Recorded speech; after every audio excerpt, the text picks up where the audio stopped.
What is going on, everybody? Welcome back to another episode of the ABJ Podcast. This is episode 62 with Grim from GTS. Very excited to have him on. 1 second, just get the housekeeping done. Make sure you check out the links below for all things ABJ, as well as my guests, so you can show that support. Still one of my on the injured wrestling list, Philly Mike. Any support you can help him out, please do so as well. And then let's get our sponsorship down. Guys, it has finally happened. A whole store fully dedicated to vintage wrestling. They said it can never be done, but I have seen it with my own eyes. Suplex oh my goodness. Suplex Vintage Wrestling is a store curated by wrestling fans for wrestling fans. Located in 5th Street in Philadelphia, Pennsylvania, just 1 block south of South Street in the heart of Queen Village. Their shop features the largest collection of vintage wrestling apparel under one roof. Their selection includes classic designs featuring your favorite wrestlers from the Golden Age, Attitude Era, Internationals, Indies, and more. And if you're tired of watching premium live events alone at your home, then SVW hosts the best watch party since your best friend Kyle's 12th birthday party. Our shirts and watch parties not your thing? Well, they have a large selection of figures, replica belts, trading cards, and their shirts and hats from rare wrestling memorabilia. They have something for every wrestling enthusiast out there. So what are you waiting for? Check them out on Instagram at suplex.svw or on their website, suplexsvw.com, to let them satisfy your nostalgia needs. All right. I want to get that ad read and everything out of the way. Early stuff as well, because it is late at night. We're pre-recording this, so you guys will see this now when you're watching it. So, but I he's been had a really busy day, so I want to bring in my guest. You have probably seen him on the internet. He's all over the place. He is the hardest working content creator out there, striving to hopefully one day work as hard as this guy does. But I'm excited to finally hear his story. I'm very late to the GTS trend. Philly Mike, my gateway drug, has turned me on to this, and I've been watching ever since, and I really enjoy their content. And then he's been making his way up to the 570 and hanging out with us at Smashmaster Wrestling. So it's been a blast. Without further ado, let's bring in my guest, Grim. What's up, dude? How are you? I'm great, man. Thank you so much for doing this. I really appreciate it. Thanks for having me. Yeah. Well, kind of first things first is, I know you do work a little bit in the Jersey scene, as well as, obviously your content with GTS, but how has the experience been coming up to the 570 and working at Smashmaster Wrestling? So far, I'm loving it. It's a completely different vibe from New Jersey independent wrestling, and I really appreciate that. Like, it's more, I don't know, it's just a completely different vibe. Like, New Jersey's very toxic, and Smashmaster, the whole vibe of the whole locker room is completely different. It's like GTS. It's what I strive for, like a family, a brotherhood, that we all just want to have a good time and not have drama and put on a good show and have fun and entertain the fans. So when I the first time I've ever really heard, I've heard about your content, but the first time I ever consumed it, which is kind of a crazy thing, is the first ever live show you guys did in that library. So that was my first exposure, and I remember just being at the show, and I seen like it had its moments of being serious and then kooky and then scary, and I was just like, it's a variety show. This is what wrestling should be. It should be a little bit of everything. You should feel the gamut of emotions and when you're consuming professional wrestling, there's not just one thing that you should do. It should be a little bit of everything. And I remember just being at the show, and I was telling Mike on the way home, I was like, Mike, this is essentially what we're doing up here with in the 570, like Smashmaster, High Tension Wrestling, Sanctuary. He's like, dude, Grim's environment is essentially Sanctuary, but outdoors. Like, it's just a really cool thing. So he's kind of been that gateway of like what we're doing up here, and then kind of bringing people back and forth from your place to Jersey to PA. And I honestly think, man, like between the talent, and I've worked with a lot of talent that work GTS, and they're all really good people. And I click with them like that because of what you said, is that environment. You bring in good people, you work with good people. And now that the two are kind of colliding, it's just a match made in heaven. Yeah. And that's what at GTS, I'll only have people that are good vibe. When people bring drama, bring problems, or bring negativity or bad attitudes, what have you, we just say, hey, dude, listen, it's not for us right now. And we just move from it. And that way we keep everything really exciting and fun. And like you said, we have good people, and you guys are having some great people. One huge problem, we're like 3 hours apart. Yeah. And the gas and the drive, but we're trying to get it done as much as we can to put together content for everybody with so many good, talented people. Yeah. I trust me. I know that 3-hour drive. I was booked a lot in a little the past couple months of last year too in Jersey, and my transmission has just exploded. So I'm out of a car for a while. So that I definitely know what it like the travel. But let's rewind the clock a little bit. I normally ask, when you became a fan of professional wrestling, and we can get into that if we have the time. But I'm really interested in how you got into the just content creating aspect of things. Did wrestling come first? Did you start doing the content? Were you trained? How did that all come about? Well, so I'm been doing this so long that like we have to rewind to before there were cell phones and internet and all that kind of stuff. I went to wrestling school. I wanted to be a wrestler. I was watching WWF as a kid. Came up in Attitude Era. I wanted to be a pro wrestler. I said, this is what I want to do. And started going to a wrestling school, which was Iron Mike Sharp's Monster. The Iron Mike Sharp's Wrestling Academy in Asbury Park is where I started going. And that didn't last very long. That school was falling apart. It was on its last legs, unfortunately. But then I just started doing indie wrestling shows and, did that for about 3 years and then stopped. I started doing a regular job, delivering soda, but I always wanted to wrestle. I always wanted to be an entertainer. That's just what I wanted to do. I just never had the vehicle to do it properly. And then YouTube came out and I said, holy crap, I can make a video with my cell phone and put it on YouTube and then send it to people for them to laugh at. And that's how I started it. I just made videos for my friends to laugh at. And I said, well, this is funny to me and this is funny to them. And we'd all laugh. And I made a bunch of videos for like a week and stopped. And then I checked back in like 3-4 months later and they all had thousands of views. And the comments were, what happened to this channel? Make more. This was so funny. And I was like, holy crap, people liked this. So I was like, I'm going to make more. And I just kept doing it. And here I am, 12 years later. That's crazy. That's insane. So it started off initially as like figures, right? So it was mostly like the toys and the figure collecting and stuff like that. Right. Yeah. And then you transitioned that into an actual federation. Yes. So like I'd always been just an avid toy collector. I never stopped buying toys. Even like as I was growing up and became a teenager, I was like secretly going to Toys R Us and buying Legos. So nobody knew. Like I was that dude. And I always collected toys. I never stopped.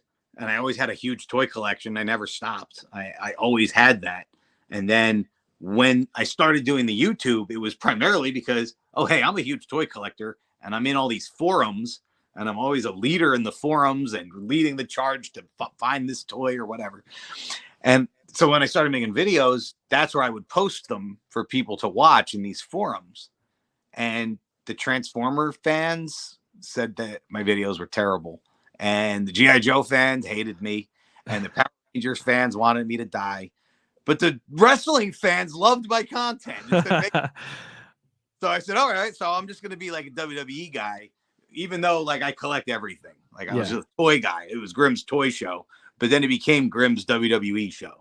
Just because I was more accepted by the wrestling fans. Yeah, absolutely. That's kind of how the podcast is. Like I'm open to talk and interview anybody in any facet, I love just independent. I love independent directors, movies, people who are just chasing that dream. But I kind of fell into that wrestling niche. So that's kind of where I lean into. But yeah, man, that's insane. How do you, after 12 years, how do you balance, making content, spending time with family, doing this, but also like, hey, I want to make this a job. I have to grind. I have to push. If you slow down, the next person falls in, you know what I mean? Like just that constant, mental side of making content. I mean, that's I'm very bad at that. I fail at that. And to a fault where I've had lots of problems and, you can't have it at all. Like I think my biggest problem in life was that I tried to have it all. And then I realized you can't, bro. You either got to like be a hyper-focused content creator, or you got to be like a family man, or you got to be like a dad, or you got to be a husband, or you can't be at all. You can't, like you have a bunch of different hats to wear. but you can only do maybe 2 or 3 of them.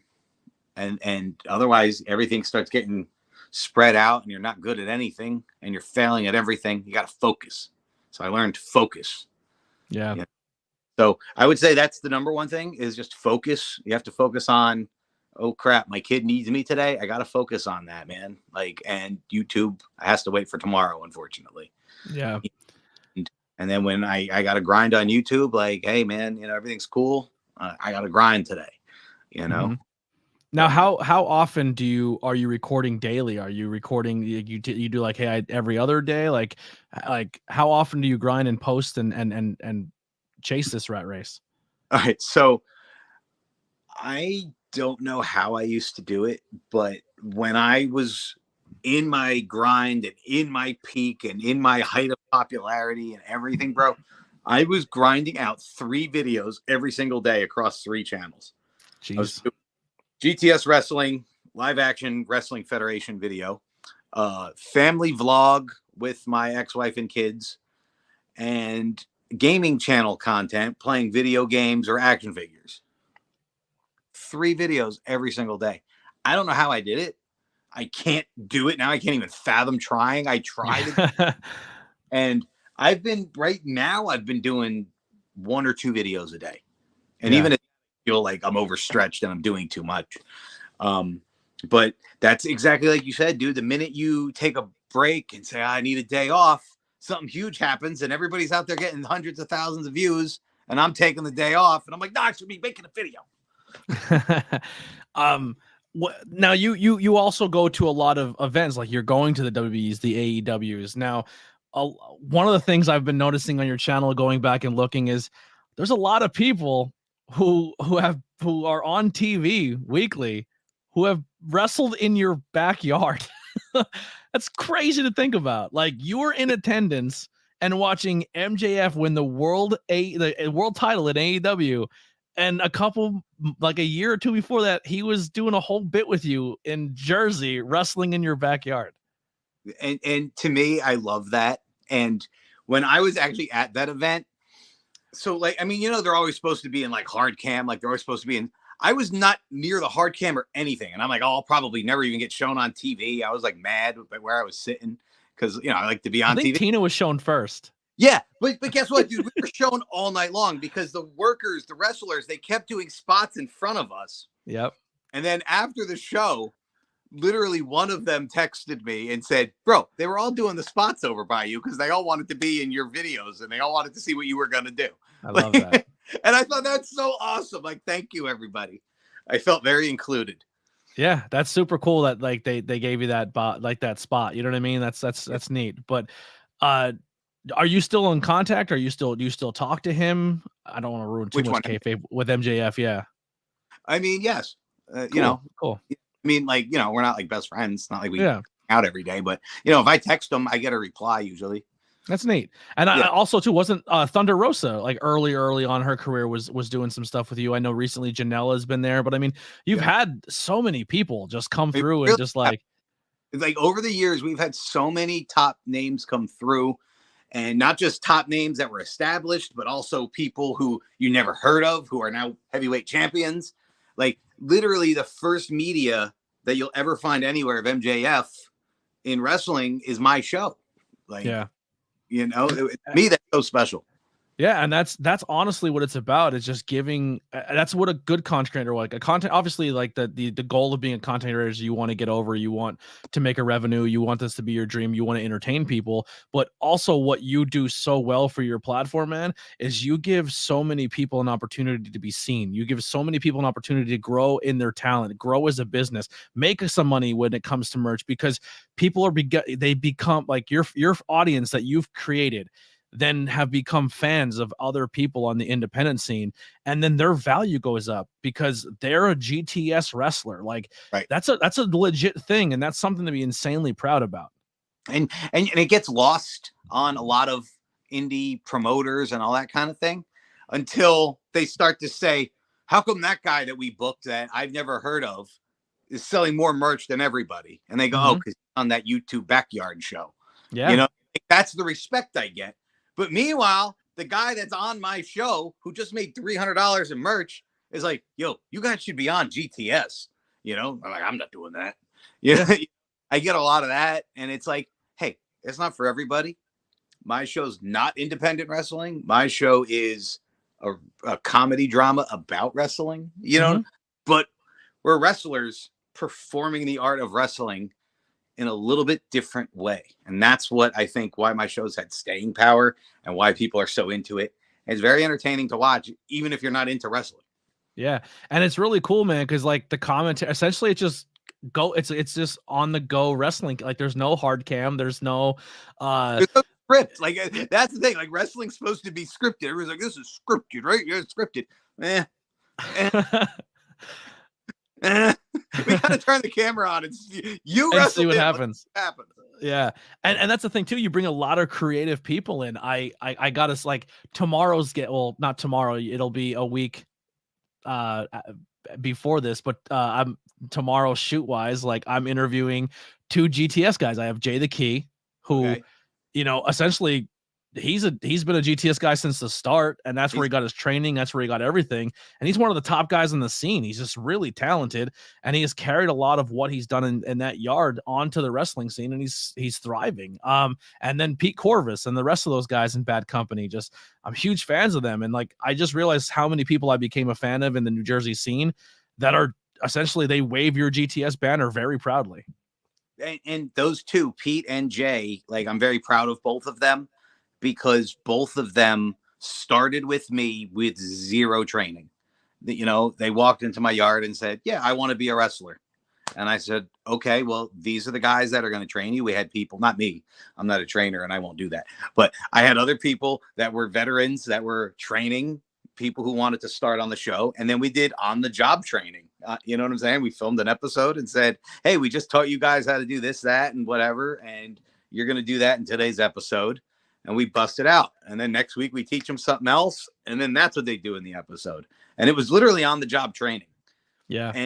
And when you see how good they are, it's because of the training they got at GTS, which was on the job. It was, and again, I wasn't teaching them the wrist locks and the back body drops. I was teaching them performing and, how to sell an emotion and, how to get a character across, you know.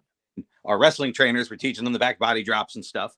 And between all of that training and then having their face in a camera and dealing with 500,000 views on every episode, now you're dealing with heat from the comment section. You're dealing with Twitter. You're dealing with Instagram.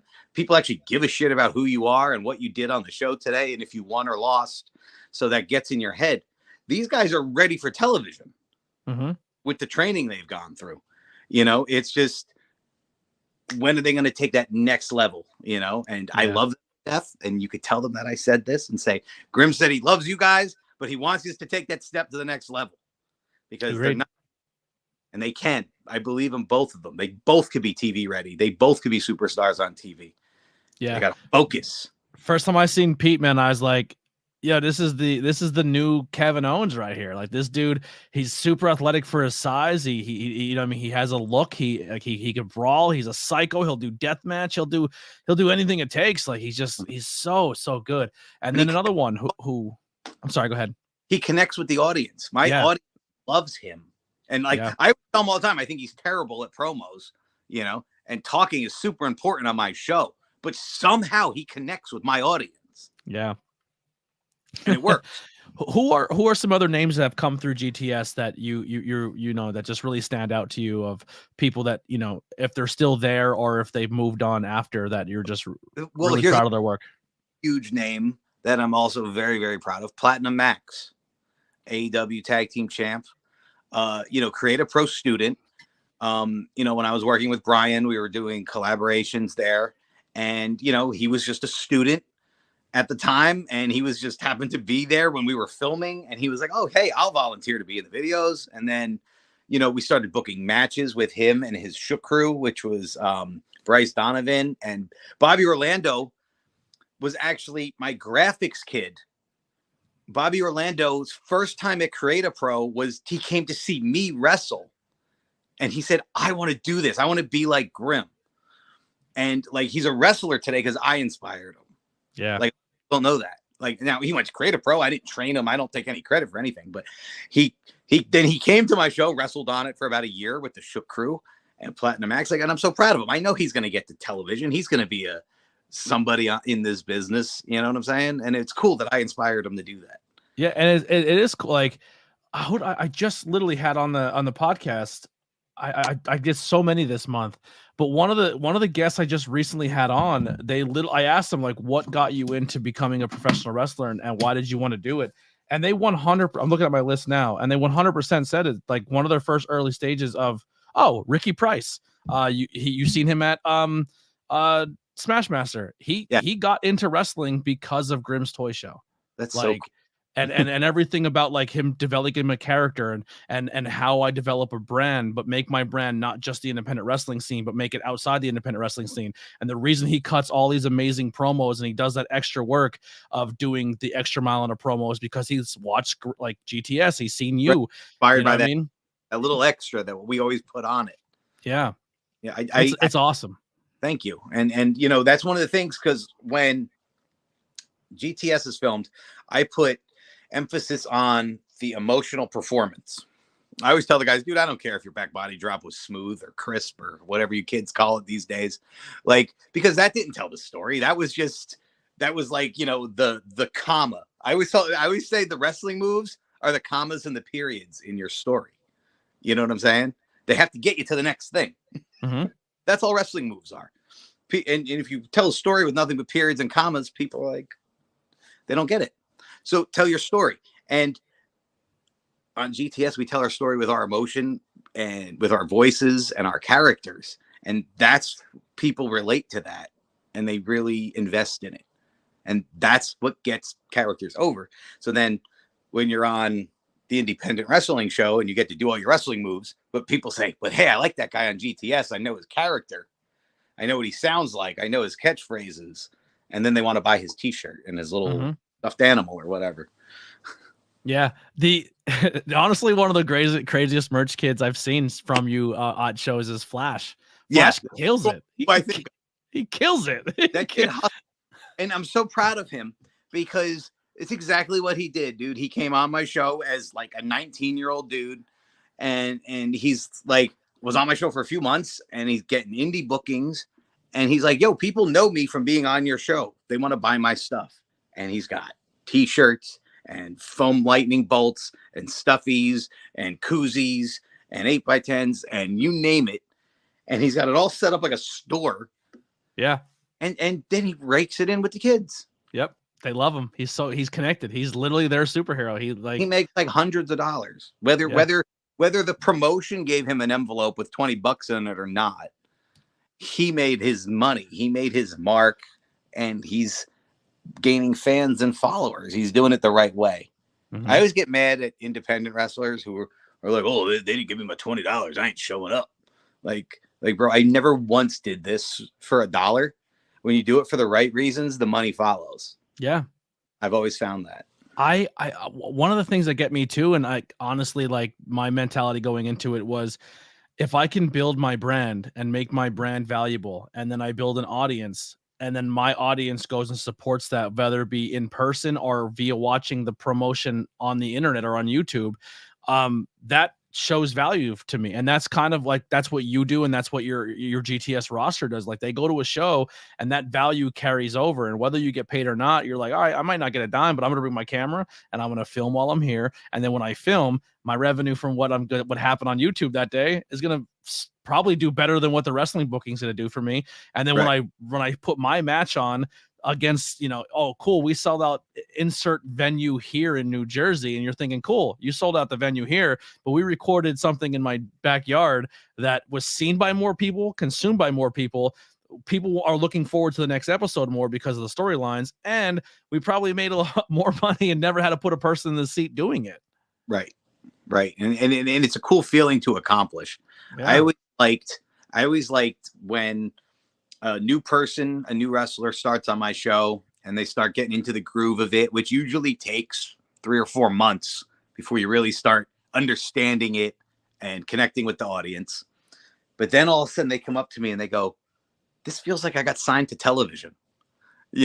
like they have fans tweeting at them all day long about, I can't believe you did that to so and so last night on his episode. How dare you? And they're like, and I was in Walgreens and a kid started yelling at me, you're that guy from GTS, I hate you. Like, he's like how cool is that? You know? Yeah. I was just in attendance at your show and filmed and just made a couple shorts and posted them. And I got messages asking if I'm the new member of GTS and how they can get in touch with members of the roster. And I'm like, I just showed up one day. Like, I don't know. Like, I was Philly Mike's ride. Yeah, it's crazy, man. And it's dope, man. I really enjoy what you put together, and I hope more independent wrestling people, if they don't give you the respect or your roster the respect, they definitely should start, or even wrestling schools. I don't think it's a bad idea for a wrestling school to send someone to GTS for a week just to learn how to work a camera, or get their promos or get their character work, because it's huge. Yeah, that's like what Creative Pro was doing. They were sending a lot of the guys down to GTS to get that camera work. And it's funny because of those 7 or 8 that came down and worked with me on how to do the camera work beyond wrestling moves, they're all on TV right now. All of them. Yeah. And I'm talking like Chris Statlander, Platinum Max, Bear Bronson. You know, these were all characters from Creative Pro Wrestling, Smart Mark Sterling, like they all were on my show. It's so cool. That's insane, man. And that's insane to be proud of. But like I was saying too, the independent scene, if they just put more effort into their production and filming the show, and not just worrying about getting it in the venue, filling the seats with people, like even if you have a dud seat, like, hey, all right, cool, no one showed up to the venue. But if you put the production value in and film it, and then beef up your YouTube presence and promote your YouTube channel and make content for it, even if you don't sell a ticket, people sitting there, you can still have that extra side. Like, and that's where your wrestlers are going to be seen. That's where your product's going to be seen. It just goes over indie wrestlers' heads, or indie wrestling promotions' heads. Just like, they're so worried about, oh, I put more butts in the seats than you this weekend. But it's just like, yeah, I didn't put anybody in. I still 18,000 people watched it in the first day. You know what I mean? Like, that's more of an accomplishment. Yeah. Thank you. That's awesome, man. So what are some future plans or things going on in GTS that you're excited for, or you can't wait for people to see? Okay. So the heavyweight championship scene right now is really crazy because we have 3 major factions. There is my faction, which is DF Black and Lime. My brother, who completely turned his back on me, is leading a faction, Black and White. And then our best friend, Kurt Bale, started his own 3rd faction, DF Bad Company. And then he stole the championship. And he's the heavyweight champion right now. I want the title. My brother wants the title. Probably going to turn into a triple threat. But the wild card is one of my best friends, Eris Spiral's husband, has the food in the fridge briefcase, and he can cash in for the championship at any time. What do you call him? The human thumb. The human thumb. Yeah. This is exactly what he looks like.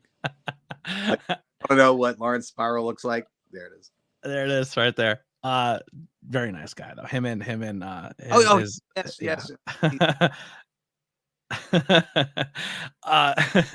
Yeah. So who are some people on the roster now that are there working, putting the stuff in that people should know about? Right now, our roster is probably one of the favorite rosters I have right now because everybody's really putting in effort. I feel like top stars right now that you have to watch is Rad Dad Radley Belmont. He's our Intercontinental Champion from the Stepdads. Mm-hmm. And here's somebody I've heard his name for years, but I never actually saw him. And now that I see him and see his work, he's phenomenal. And he should have been on television 10 years ago. What a mind for the business. And who the hell's been sleeping on this guy? So I got to get his name out there. And then we have other great wrestlers. Eris Spiral right now is, I don't have a women's division on GTS. Everybody just wrestles everybody. Mm-hmm. So he's getting in there because we don't have very many female wrestlers on the show. It's just her and Riley that just had that recent match, and Riley's been awesome. Right. And Eris has been getting in there with the guys every week and tearing it up, and I'm really proud of her. She's been doing a great job. Yeah, Riley, we want her more again. She's in that 3-hour away issue. but I what a talent she is. Again, an undiscovered. Like, I want her on GTS more so I can get more eyes on her so she can become the superstar that she is. Yeah. Because she's trapped up in the mountains right now and she needs to be everywhere. When I had him on my podcast, we talked about it, and I said, "Bro, you need, because you're doing the tribal chef thing, and you're doing the bloodline and the whole nine." I was like, Hawthorne, get your ass. And I'm telling Mike, because I was taking Mike to physical therapy 2 times a week, and I was like, Mike, Hawthorne needs to be, and he looks like a beefed up Sami Zayn. Like, he would be right. and then the Dr. Seuss thing, like, because he is 100% a thespian, man. You give that guy a character and he'll get it over. Yeah, and exactly. Like, I wish that he wasn't 3 hours away, because another one who would be top level, and we have others that are closer, like Kurt Bale's our champion. Mm-hmm. He's with Bad Company. They're running the New Jersey indie scene right now. Jungle Jim Wilder is another one who, he doesn't wrestle a lot of independent wrestling shows for various reasons, but he's phenomenal on my show. Yeah. Yeah, Flash Carter. We just got Robbie Illuminati, just started not too long ago. He's awesome. Yeah. With the new YouTube rules, though, he might have to be the Rumble content. Like, he might have to be the Rumble champion, because his promos get a little crazy. Yeah. I mean, listen, nobody's worse than me. Yeah. There's a reason my show is as raunchy and bad as it is me. Like, I'm the worst one. Yeah. If a talent is out there, how do they get on GTS? Say they've been watching for a while. Maybe there's someone who's a 3-hour away, but they're willing to make the drive because they know what it has to offer and they want to be a part of it. How does someone go about becoming a member of the GTS roster? Well, I'm not hard to find, so I always just say, reach out. I have email, a business email, which you can find on my YouTube channel, Twitter. My DMs on Instagram are open.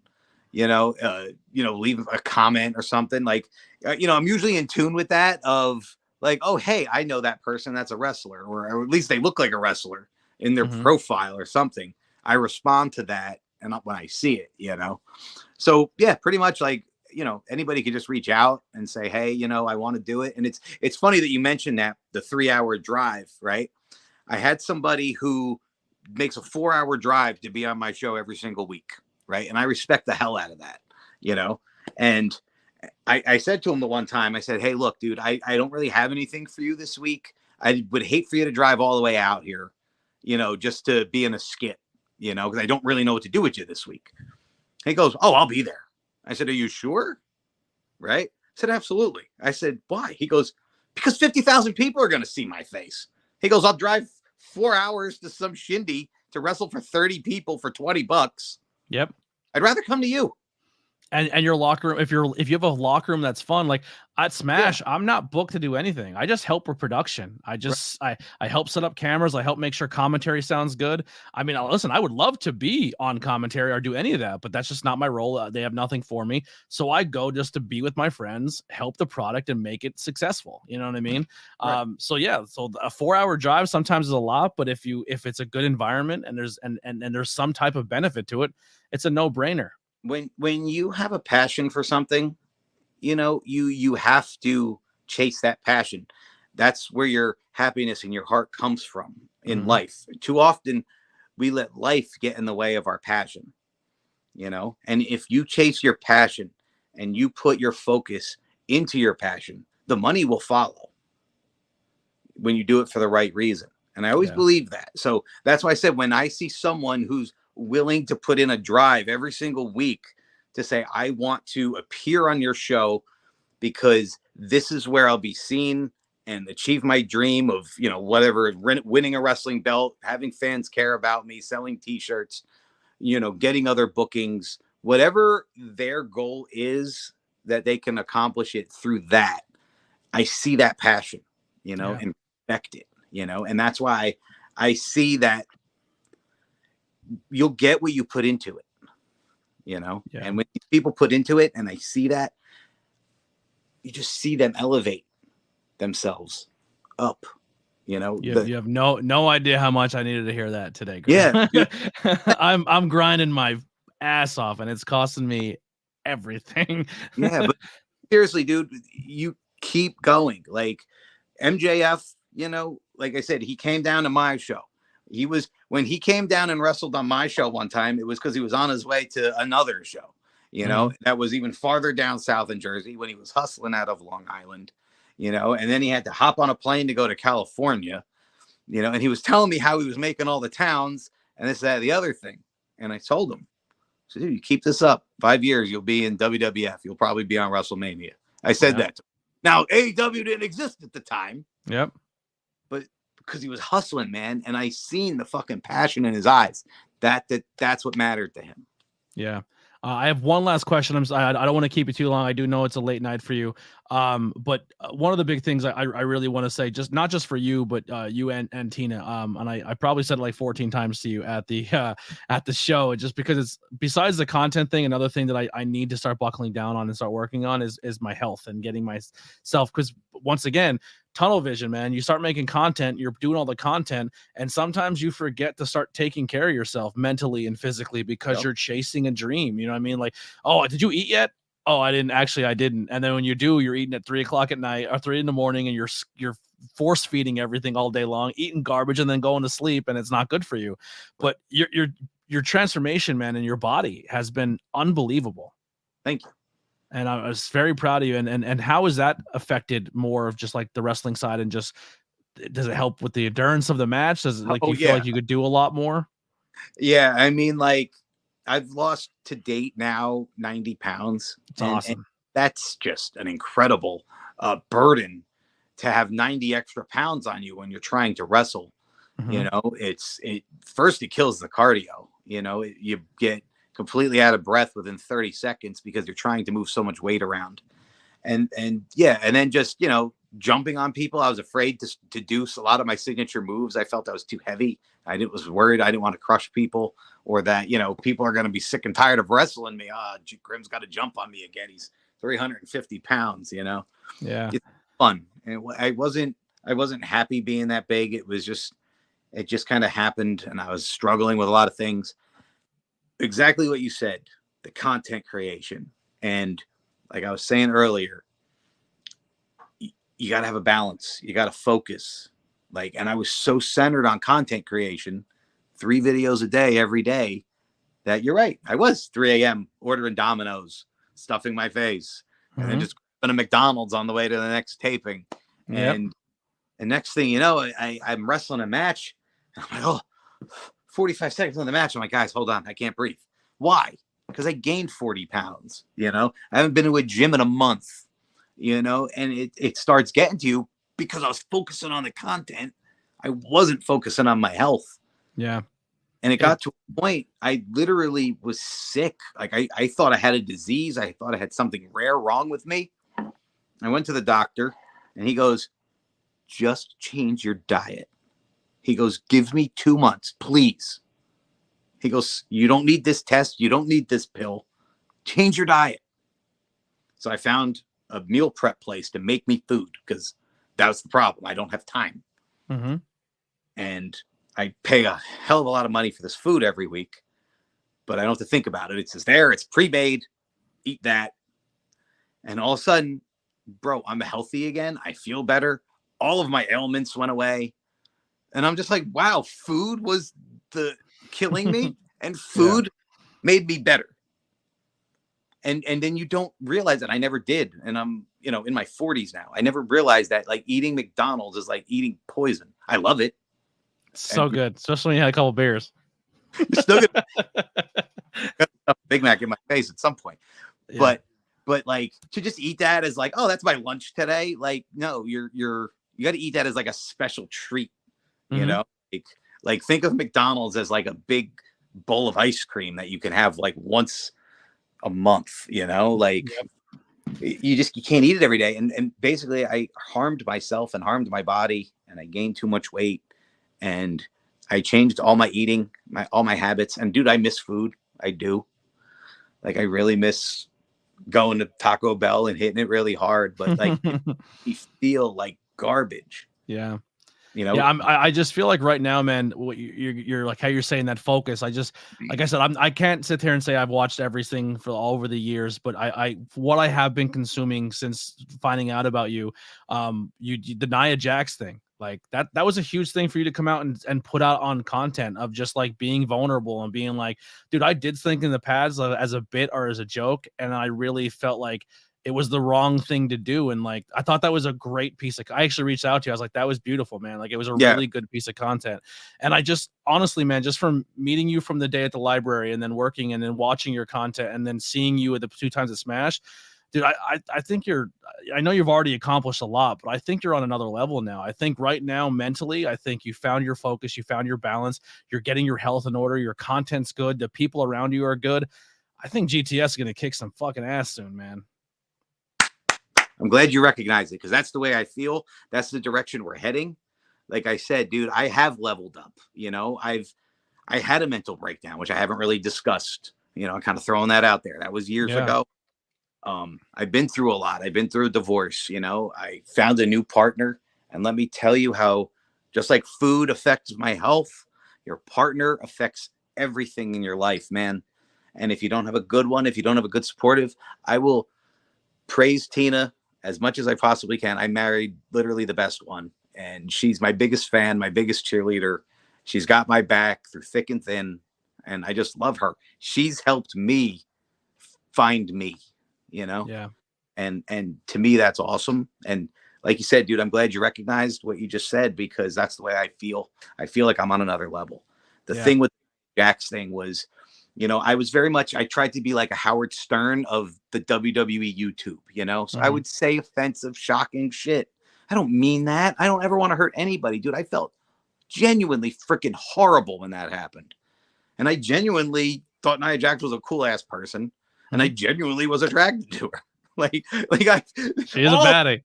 No, this is all wrong on so many levels, you know? And that's why I genuinely, like, when I had the opportunity to say, wow, I can talk to her and face to face like a man, you know, not a troll behind a screen, not whatever she thought of me, whatever the rest of the world thought of me, as a man, say, hey, look, I messed up. I'm sorry. It ain't like that, you know? Yeah. Well, listen, man. Oh, I really appreciate your time. I don't want to keep you all night here. Just in closing, where where can people find you is a crazy question, but where can people find you? How can they show the support, and anything in closing you want to put out there, man? I got 3 channels on YouTube. Silly Super Pop is the GTS wrestling channel. Grim Experience is my vlogging channel, and Grim's Toy Show is for all the action figures and other assorted action. I'm on Twitter at Grim's Toy Show, Instagram at GTS Ambassador, TikTok, King GTS Grim, and I'm in other places too. Find that. Use your Twitter helps out. Yeah, but thank you seriously so much for your time. I appreciate you doing this, and anytime, man, this door is open. Anyone on the GTS roster, I'd love to have a conversation with. I think I have most of them booked the rest of the month, but like I said, man, I'm really proud of what you're doing. You're inspiring me, honestly. This content thing is crazy, and you think you partner up with other content creators and you think you're all going to be on the same team and you're going to do things, but everyone's kind of out for themselves, and you're very gracious about your platform and helping others with it. And that's kind of what my goal is here. Like, honestly, I'd love to be a top thought of was one of the top like interviewer guy, you know what I mean? But like I want to build my platform. So if I can give an opportunity to a young Flash or a young person or a young Jay the Key and be one of his first interviews as my platform and he gets exposure from it, that's the goal, man, is to help other people. And I love what you're doing. And I hope we keep partying more in the 570, and I'd love to come hang out in the backyard sometime. Absolutely, man. You're welcome to come anytime. And anytime you want to get a car full of people, head down the mountains to the Jersey Shore. We'd love to have you. Awesome. All right. Well, we'll let you guys go. Make sure you check the links below for everything ABJ as well as my guest. And let's close out with some Billy Trey. And we'll see you guys next time with I just put a calendar up, so now I can actually see. The next episode will be Leo Sparrow. We talked a lot about that school and amazing people coming out of it. And I think that guy that you talked about earlier might have been his trainer. So kind of full circle. So we'll see you guys next time. We're out of here. See you soon.